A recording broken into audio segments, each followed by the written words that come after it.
The video wasn't about Prince Andrew. It was a documentary essay about the Queen Mother, specifically about why the people who worked inside her household so often found the experience corrosive. The comments section, by every reasonable expectation, should have been about her. One viewer wrote, "The old girl trained Andrew well because he displays the same attitude and behaviors." That comment collected 330 likes and 22 replies. Another, "She is definitely Andrew's grandma." A third, "Randy Andy has opened a real can of worms." Across the top 20 comments, at least 5 separate viewers had arrived, without coordination, at the same name. None of them were asked about Andrew. He wasn't mentioned in the video. None of them appeared to have needed much prompting. Andrew was 42 years old when the Queen Mother died in March 2002. He had spent his entire childhood, adolescence, and early adulthood within the orbit of her household and her world. What those commenters were doing, without biographies, without archival access, without being told to look, was pattern recognition. They had been shown a particular way of running a household, and they recognized it from somewhere else. This is the story of what that household actually built, and who. Elizabeth Angela Marguerite Bowes-Lyon was born on 4th August 1900, the 9th of 10 children of the 14th Earl of Strathmore and Kinghorn. She married Prince Albert in 1923, became Queen Consort when Edward VIII abdicated in December 1936, and, after her husband George VI died in February 1952, took up residence at Clarence House on the Mall in London. For the next 50 years, she ran what was effectively a parallel court, a separate household, separate staff, separate budget, and a set of operating assumptions almost entirely insulated from ordinary institutional scrutiny. Clarence House alone employed approximately 40 to 50 people. Across all her residences, Royal Lodge at Windsor, Castle of May in Caithness, and Birkhall on the Balmoral estate, the household's total staff numbered in the dozens, sustained year-round by an infrastructure that had been running continuously since the early 1950s. The clearest documentary evidence that this household had removed the structural expectation of consequence from its operations isn't anecdote. It's arithmetic. Her civil list income in the late 1990s and early 2000s ran to approximately £643,000 per year. Her household costs across all residences reached an estimated £5 million per year to run. The gap between those two figures was bridged by a £4 million overdraft at Coutts & Company, supplemented by roughly £2 million per year from the Queen's private privy purse, and a further £80,000 annually from the Prince of Wales, specifically to cover staff wages. A trust fund was established in 1994 for her great-grandchildren, partly to address the long-running shortfall. The structural deficit wasn't a temporary cash flow problem. It was the permanent operating condition of the household across multiple decades. When Coutts drew her attention to the overdraft, politely, institutionally, in the manner of a very old bank dealing with a very old client, and effectively scolded her about it, she reportedly joked about needing £100,000 and declined to make any practical changes. The art stayed. The jewelry stayed. The household costs stayed at £5 million. The bank said something. Nothing changed. Her treasurer for 37 years, from 1961 to 1998, was Major Sir Ralph Anstruther.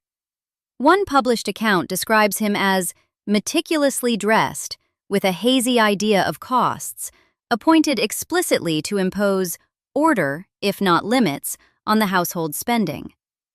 A treasurer with a hazy idea of costs, serving for 37 years in a household running a structural deficit measured in millions. That isn't a detail about one man's competence. It's a portrait of what the household was actually designed to accommodate. Her daily drinking schedule is documented across multiple independent sources with a consistency that suggests institutional fact rather than rumor.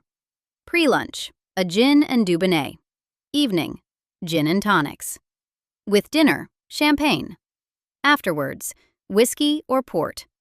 The writer Nancy Mitford documented one lunch at which the Queen Mother consumed 2 dry martinis before the meal, wine with it, and port afterwards. This as part of the standard working day of a household that ran its formal entertaining as an institutional project. She could practice a kind of selective frugality on minor domestic matters. At Castle of May, she reportedly refused to replace worn curtains, insisting they would last a few more years. Her equerry, Ash Wyndham, recalled her responding to practical questions about household costs with good humor, sometimes agreeing. The domestic thrift appeared specifically on items that didn't touch the essential social and ceremonial machinery. The curtains could wait. The champagne and the Coots overdraft couldn't. Her ladies-in-waiting, meanwhile, were strictly required to dress only in plain black or neutral colors, while she appeared in lavish, vivid gowns, specifically chosen to be visible in crowds. The hierarchy was written into the wardrobe. It ran in one direction. The Authorized biography was commissioned by Queen Elizabeth II in 2003, written by journalist William Shawcross, and published in 2009 at over 1,000 pages. Shawcross had been given full access to the royal archives, her private correspondence, and tape-recorded interviews she had given to historian Sir Eric Anderson in the 1990s, access no previous biographer had received. Catherine Bennett, reviewing it for The Guardian, quoted Shawcross's own framing, that one decade glided into another, with the basic pattern of her days, weeks, months, and years being fairly constant. The New York Times reviewer noted the biography revolves around luncheons, balls, charitable functions, and shooting parties. The Guardian's Tristram Hunt called it indulgent, overlong, and ultimately unsatisfying, for its failure to press on the historical questions his access could have answered. Whatever Shawcross produced at 1,000 pages with archival access almost no one else had, critics were consistent. It wasn't an interrogation of the household's power dynamics. His subject had, as one reviewer put it, quite captivated her official biographer.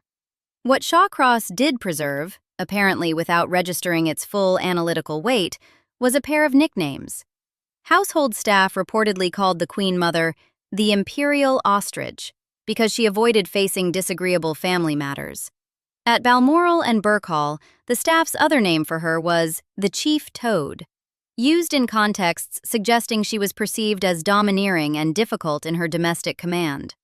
Both nicknames survived into published accounts drawing on Shawcross's own material. Her Authorized biographer preserved them, noted them, and kept writing about the horses and the racing season.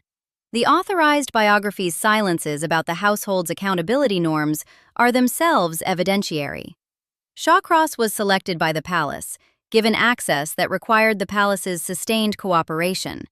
What he chose not to press on reflects not his limitations as a researcher, but the terms under which authorized access operates. The silences are architectural. The architecture of confidentiality around royal household staff reinforces this systematically. Employees at Clarence House, Royal Lodge, Castle of May, and Birkhall were bound by confidentiality arrangements that strongly discouraged public or written disclosure during the Queen Mother's lifetime, and, in many cases, for decades afterwards. Named, on-record accounts from former employees explicitly stating it was impossible to challenge or correct her don't appear in the public record.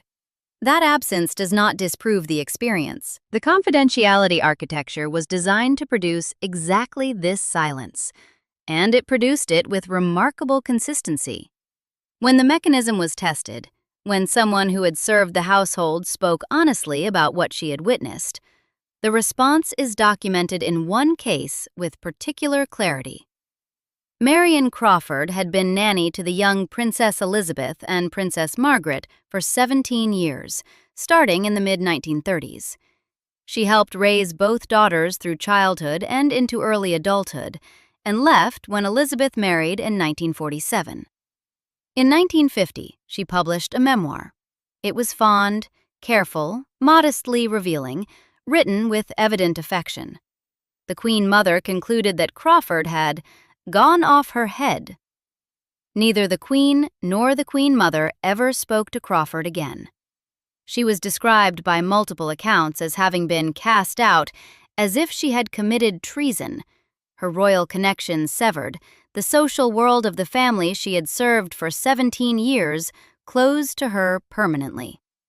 She died in 1988, having spent nearly 4 decades effectively erased from the household's acknowledgement of its own history.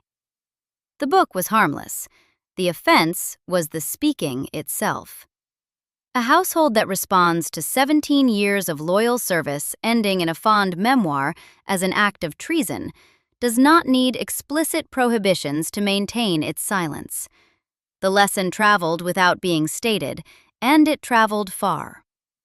Andrew Albert Christian Edward was born on 19th February 1960 at Buckingham Palace, the first child born to a reigning British monarch since Queen Victoria's youngest daughter Beatrice in 1857. He was christened Andrew Albert Christian Edward in the music room at Buckingham Palace on 8 April. He arrived into a family where the positions had already been distributed.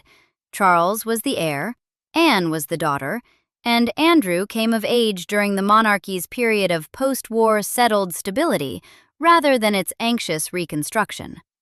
His relationship with the Queen Mother's household wasn't incidental. It was sustained, physically documented, and ran across his entire life.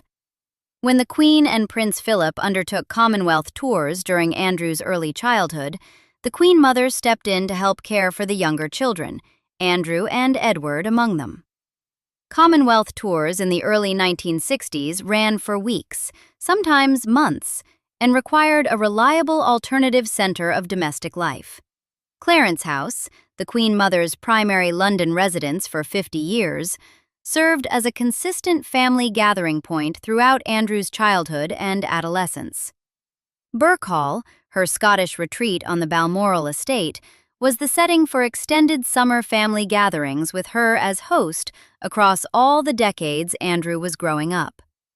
Royal Lodge in Windsor Great Park, the substantial estate home where the Queen and Princess Margaret had spent their wartime childhood, was a regular venue for family visits, and Andrew himself later described it as containing magical memories of his time there as a boy. Her ongoing presence in Andrew's adult life extended to family events. The planning for the Dance of the Decades, the party marking Andrew's 40th birthday, involved her participation, placing their relationship as an active and engaged one at least into the late 1990s, not merely a childhood closeness that had faded. After her death in March 2002, the estate was divided. Charles received Clarence House and Birk Hall. Royal Lodge, with its 75-year Crown Estate lease requiring a £1 million premium and a commitment to spend £7.5 million on refurbishment, went to Andrew. The property is substantial and historically significant, not a minor bequest, and not the only one made, but the one made specifically to him. The biographical consensus places Charles as the grandchild with the most formally documented closeness to the Queen Mother as a surrogate mother figure during his early childhood, given his parents' frequent absences. That relationship has the clearest and most extensively documented paper trail. Andrew's relationship was documented differently, but documented consistently, through the equerry accounts, through the Royal Lodge inheritance, through the sustained presence of Clarence House, Royal Lodge, and Birk Hall as venues across his entire life, and through decades of family contact that placed him continuously within the orbit of a household operating on specific and consistent norms. The mechanism of transmission between those norms and his later behavioral pattern isn't preserved in a single confessional exchange. It's the accumulated exposure to an environment in which consequence arrived for some categories of failure and not others, where deference was structural and assumed, and where the person at the center was never once required to account for the gap between what she spent and what she earned. Before cataloging the behavioral record, the Falklands requires its place in this account. When Argentina invaded the Falkland Islands on 2nd of April 1982, Andrew was already serving as a Sea King helicopter co-pilot with 820 Naval Air Squadron aboard HMS Invincible. the British cabinet sought to move him to a desk role for the duration of the conflict. Queen Elizabeth II overruled them and insisted he remain with his ship. Andrew flew anti-submarine patrols, exocet decoy missions in which his helicopter was used to draw Argentine missiles away from the fleet's warships, search and rescue operations, and casualty evacuation flights. He witnessed the Argentine attack on the SS Atlantic conveyor. Commander Nigel Ward, who served alongside him, later wrote in his memoir that Andrew was an excellent pilot and a very promising officer. He received the South Atlantic Medal with Rosette. The danger was real, the service was genuine, and no credible account disputes either. The Falklands record and what follows in the civilian record are both true simultaneously. When an external institution with genuine and unavoidable consequences, a war, with real Argentine missiles and real casualties, imposed its standard, Andrew met it. When the institutional environment around him provided no standard and multiple available exits, different results followed. In May 1978, London's Evening News first reported the nickname Randy Andy in connection with his activities at Gordonston. Andrew later explained its origin in a televised interview with journalist Selina Scott. He had been caught entering the girls' boarding house in his first days at the school, and the name had stuck. Wikipedia records that Gordonston classmates gave him a second nickname, the Sniggerer, because of his penchant for off-color jokes, at which he laughed inordinately. Biographer Nigel Cawthorne records that nanny Mabel Anderson had given him the name Baby Grumpling as a young child for his temper tantrums and obstinacy, and that staff and pupils at Heatherdown Prep School near Ascot described him as a bit of a bully. These accounts rest on Cawthorne working partly from single or unnamed sources, and that caveat applies. The adult documented record carries different evidentiary weight. In 1981, at the wedding of Prince Charles and Lady Diana Spencer, Andrew hung a "Just Married" sign on the royal coach, noted by UPI as one of his practical jokes, and was described in contemporary press coverage as a young man who seemed to be in training as a professional playboy. In 1983, The Sun published a photograph of Andrew skinny dipping in a Canadian river. Some members of Parliament objected publicly. No formal disciplinary action is on record. In 1984, during a 4-day tour of Southern California, Andrew squirted paint from spray cans at assembled journalists and photographers at a construction site in the Watts neighborhood of Los Angeles. The Los Angeles Herald-Examiner submitted a compensation bill to the British consulate. Andrew wiped his hands on a piece of newspaper and told the Associated Press, "I enjoyed that." No formal sanction followed.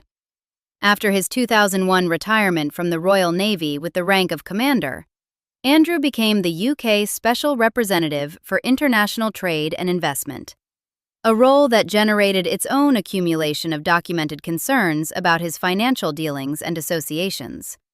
The Air Miles Andy nickname, tracking his use of helicopters and private jets at public expense, attached itself to his post-Navy years with the same ease as the previous nicknames had attached to his earlier ones. Each phase generated its title. None generated its consequences.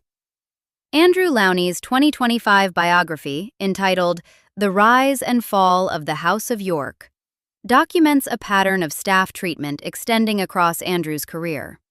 Lowney also records Andrew's reported catchphrase to staff, "I want this done, and I want this done now. Do it." The language of someone who had internalized institutional hierarchy as running exclusively in one direction, and who had never had occasion to revise that understanding. Across the pre-Epstein period, the consistent feature of Andrew's behavioral record is what failed to follow from it. The paint incident generated a consulate bill and press embarrassment, no formal sanction. The photographs generated parliamentary grumbling, no formal sanction. The staff treatment generated internal complaints that, Lowney and other sources document, were absorbed and managed by the palace machinery rather than addressed. People magazine later described the pattern as exposing the palace culture that protected him and his family for decades. The protection mechanism that operated around Andrew in his adult years wasn't identical to the one that had operated at Clarence House, but it ran on recognizably descended logic. One documented counterpoint belongs explicitly in this account. In 1987, when Andrew participated in It's a Royal Knockout, a charity television program in which senior royals dressed in medieval costumes and performed physical comedy, the Queen Mother summoned him. Ross Benson, in his 1993 book, Charles, The Untold Story, describes her face as white with rage. She told Andrew the show had reduced the royals to the ranks of second-rate comedians, and reminded him, Benson writes, of the abdication and the danger that had posed to the monarchy. That correction happened.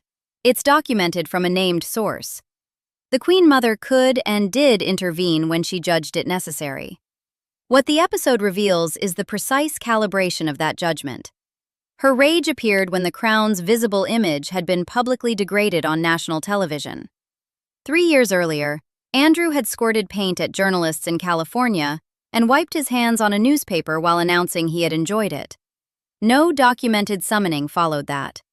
The staff treatment documented in Lowney and other accounts accumulated across years without triggering the intervention that a funny television program produced in an afternoon. The accountability mechanism, when it fired on threats to the institution, on the abdication's memory, on the Crown's public standing. The same woman reportedly unable to tolerate a slapstick charity program as a threat to the monarchy had been tolerating a £4 million overdraft for years, joking about it to her bank, and changing nothing.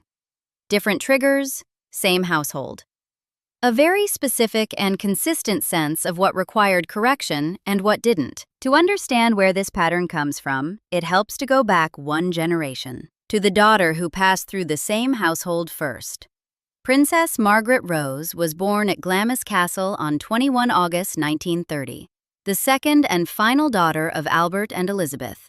She grew up in the same rooms, under the same operating norms, shaped by the same household and its specific way of managing difficulty. Andrew Morton, in Elizabeth and Margaret, The Intimate World of the Windsor Sisters, explicitly positions both women as outputs of the Windsor parental and household design, shaped by a system rather than by individual character alone. That framing moves the analysis from personality to institutional mechanism, which is the analytically useful move.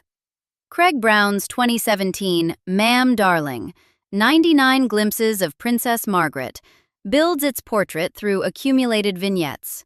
A woman consistently accommodated rather than corrected, behavior indulged rather than examined, consequences arriving from outside the household rather than from within it. Tim Heald, in Princess Margaret, A Life Unraveled, pays close attention to the effect of being the spare in a rigidly hierarchical household where accountability had a specific architecture, one that fired reliably on institutional image and almost never on personal conduct. Margaret's relationship with Group Captain Peter Townsend became publicly visible at the June 1953 coronation. She was seen brushing lint from his uniform in full view of assembled photographers, and became a constitutional crisis within months. The cabinet objected. The Church of England objected. The machinery of state delivered its institutional verdict. What the available record does not show is the Queen Mother actively working through the situation with her daughter, helping Margaret understand what consequence looked like before it arrived externally, supporting her in making a considered choice between two genuinely difficult options, or doing the preparatory parental work that might have made the eventual decision less purely reactive. The imperial ostrich pattern held.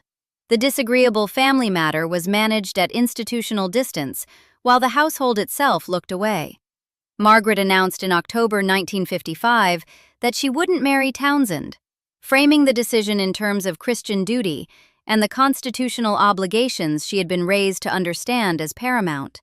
The decision was real, the sacrifice was genuine, and what it revealed was a woman responding to institutional correction she had received no internal preparation for, because the household that raised her managed disagreeable family matters by not facing them until they had become crises delivered from outside. The marriage she eventually made, to photographer Anthony Armstrong Jones on 6 May 1960, the first marriage of a king's daughter to a commoner in approximately 400 years, was, by multiple biographers' accounts, deeply and mutually dysfunctional within years of beginning. By the mid-1960s, mutual infidelity had become the operating reality of the household. Margaret's relationship with Roddy Llewellyn, approximately 18 years her junior, began around 1973 and became a public scandal when photographs appeared in 1976. Her separation from Armstrong Jones was announced on 19 March 1976. The divorce followed in 1978, described at the time as the first royal divorce in approximately 400 years. At each stage, the accountability narrative in press coverage and palace communications was structured identically. The unsuitable partner was unsuitable, the press was intrusive, the constitutional constraints were rigid and unfair. The household that had never installed any internal mechanism for helping Margaret examine her choices before consequences arrived from outside remained entirely absent from every public accounting of what had gone wrong. Lady Anne Glenconner, a lady-in-waiting who knew both women closely across decades, describes Margaret's relationship with her mother as complex and sometimes tinged with jealousy. Complex applied to the relationship between a woman who built the household and the daughter that household produced across 50 years of proximity and avoidance, is doing considerable work.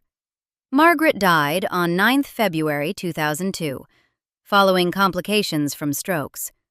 Her mother followed on 30 March 2002, 7 weeks later, at Royal Lodge, Windsor. The two people who had built and inhabited the original version of the household were gone within the same season.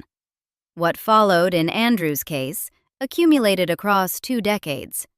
In 2022, Queen Elizabeth II removed his military affiliations, his patronages, and his Royal Highness style. By October 2025, King Charles III had stripped him of his remaining titles. Royal historian Robert Lacey told People magazine that Andrew's departure from official life had been swift and ruthless. People, covering the larger context, described the situation as exposing the palace culture that protected him and his family for decades. Andrew Lowney attributes the primary enabling relationship during Andrew's adult career to Queen Elizabeth II. And that attribution is well supported across multiple sources. That enabling relationship was real, and was probably the most immediate and operational protection mechanism across Andrew's public career. The Queen didn't construct that dynamic from nothing. She grew up in the same household, under the same operating assumptions, with the same institutional understanding that certain categories of difficulty were managed by not being faced. That disagreeable family matters received the imperial ostrich treatment, that the accountability mechanism was calibrated to the institution's image and not to individual conduct. What Lowney attributes to QE2, and what 5 commenters watching footage of her mother independently recognized without being prompted, may be the same pattern operating at 2 removes.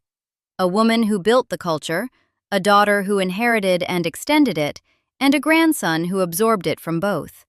Those 5 viewers had no access to the financial figures. They hadn't read Shawcross or Benson or Morton or Lowney. They had watched a description of a household culture, the deference architecture, the structural deficit, the imperial ostrich instinct, the asymmetric and institutionally calibrated application of consequence, and they arrived, independently, at the same name.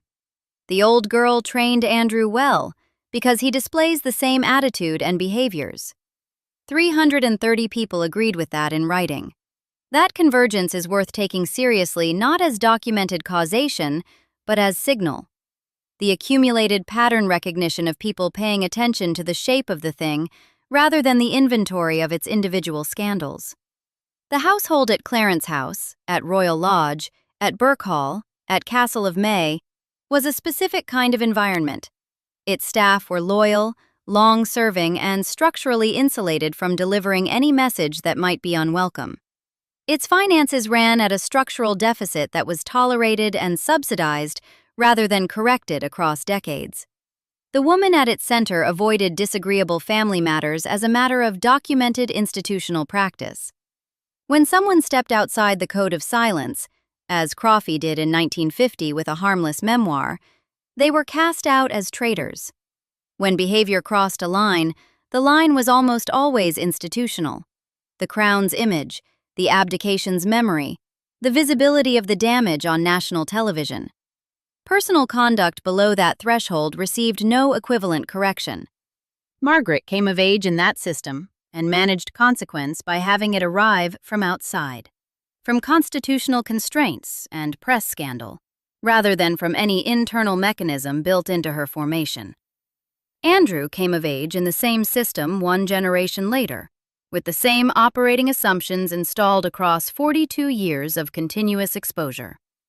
What 5 independent commenters recognized, without the sourcing and without the biographies, was a household pattern, the kind that repeats because it was never interrupted, the kind that transmits because it was never named. Nobody in that household ever told her no. Not the staff, not her bank to any practical effect, not her authorized biographer, who spent 1,000 pages finding her admirably consistent.